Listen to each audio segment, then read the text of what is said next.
Halo, kembali lagi di channel saya dalam pembahasan Sosiologi Talk.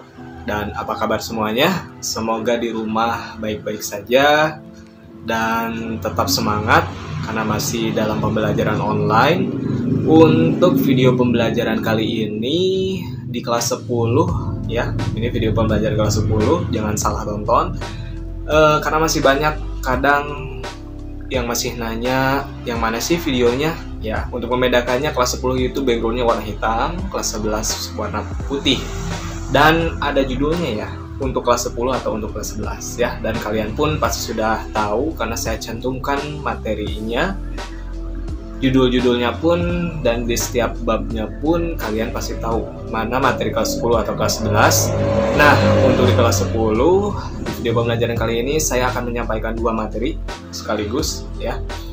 Dan sebelum masuk kepada materi, seperti biasa kalian siapkan alat tulis kalian ya, pulpen dan buku catatan. Sebelum masuk kepada materi, kita akan intro dulu seperti biasa.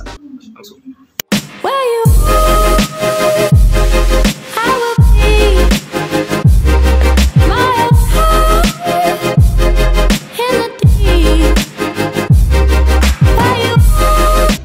Oke, kita sekarang sudah masuk kepada materinya. Ini submaterinya, yang pertama adalah organisasi sosial, yang kedua itu interaksi sosial. Dan organisasi sosial dan interaksi sosial masih dalam masuk kepada bab 3. Dan ini akan saya bahas secara ringkas ya. Apa itu organisasi sosial, apa itu interaksi sosial secara mendasarnya. Oke, kita akan masuk kepada materi yang pertama, itu tentang organisasi sosial.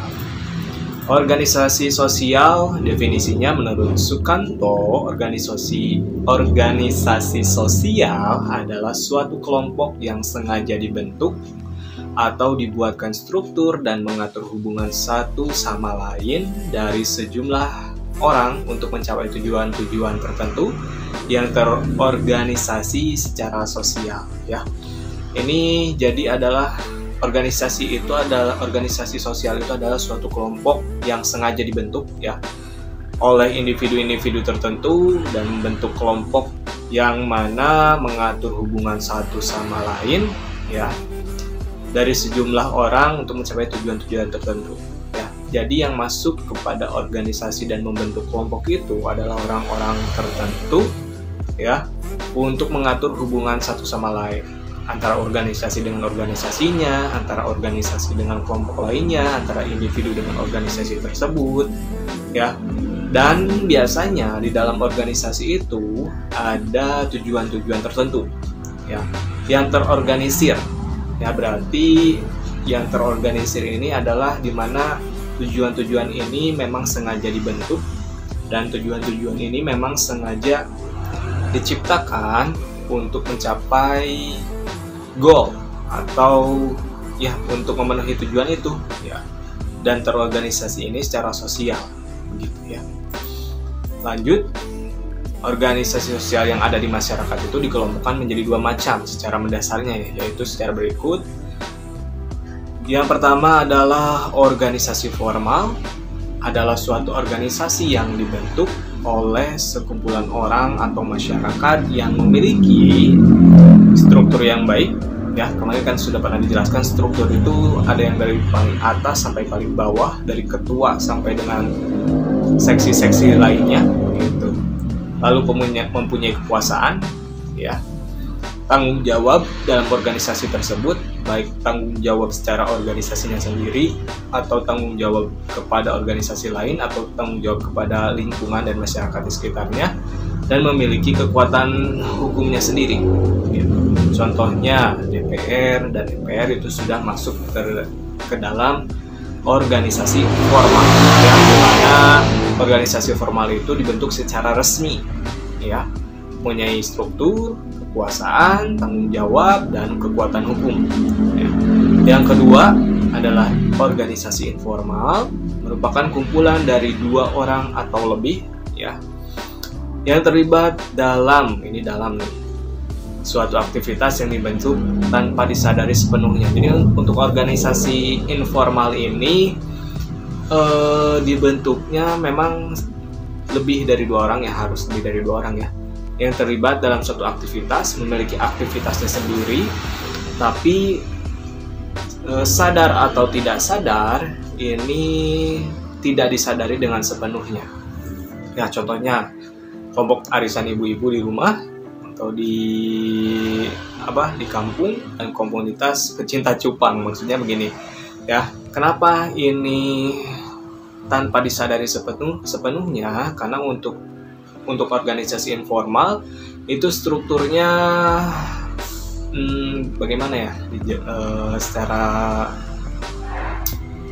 untuk yang organisasi informal itu memiliki struktur, tapi strukturnya tidak secara paten seperti organisasi formal ya.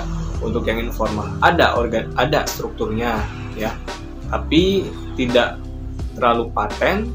Dan untuk yang informal ini hampir seperti kebalikannya, tidak mempunyai kekuasaan ya. Jadi tidak ada tujuan yang tujuan ini tidak secara ambisi begitu, tidak mempunyai ambisi yang paten begitu. Lalu tanggung jawab ada, tapi tidak tanggung jawab secara tanggung jawab menjadi beban terhadap organisasinya, atau tidak menjadi tanggung jawab terhadap orang-orang di sekitar atau lingkungannya, karena organisasi informal ini hanya untuk mereka-mereka yang masuk ke dalam organisasinya itu tersendiri gitu. Dan kekuatan hukum, mereka tidak mempunyai kekuatan hukum ya. Dimana misalnya ketika kelompok ini atau organisasi ini berkumpul ya di dalam suatu acara, apabila ada yang tidak hadir ke dalam rutinitas tersebut, tidak akan menjadi masalah begitu. Karena datang syukur, tidak datang juga tidak apa-apa. Berbeda dengan organisasi formal, ketika misalnya ada rapat, semua anggota harus berkumpul gitu, karena ada pembahasan yang akan disampaikan. Untuk organisasi informal tidak gitu. Kita misalnya komunitas pecinta cupang mengadakan gathering, dan kelompok yang merasa dirinya masuk ke dalam organisasi tersebut ternyata ada yang tidak datang, itu tidak jadi masalah gitu ya. Yang datang yang ngaramekeun ngunteu teu naon gitu. Lanjut, ini adalah fungsi dari organisasi sosial sebagai berikut ya: menjaga keutuhan masyarakat yang bersangkutan ya, agar terjalinnya keutuhan, lalu memberikan pedoman kepada masyarakat dalam menghadapi masalah di masyarakat ya. Jadi fungsinya organisasi itu memberi pedoman ya, ini sudah jelas ya. Memberikan pegangan kepada masyarakat dalam pengawasan terhadap tingkah laku para anggotanya begitu. Karena ada organisasi-organisasi tertentu di mana mereka itu tidak akan jauh dari masyarakat di sekitar begitu, dan mereka akan merasa ada tanggung jawab terhadap masyarakat di sekitar karena organisasi ini dibentuk secara sadar begitu. Lanjut, kita masuk kepada materi kedua, adalah interaksi sosial. Menurut Sukanto berpendapat interaksi merupakan suatu hubungan timbal balik antara individu dengan individu dan dengan kelompok ataupun kelompok dengan kelompok gitu ya. Hubungan ini tercipta karena dasarnya manusia tidak bisa hidup sendiri, karena manusia adalah makhluk sosial. Kontak sosial dan komunikasi merupakan faktor pendorong terjadinya interaksi sosial ya. Jadi ketika misalnya ada kontak sosial secara langsung antara mata dengan mata begitu, lalu ada komunikasi ya, bercakap-cakap, say hi gitu, ada faktor pendorong dan itu akan terjadinya interaksi sosial.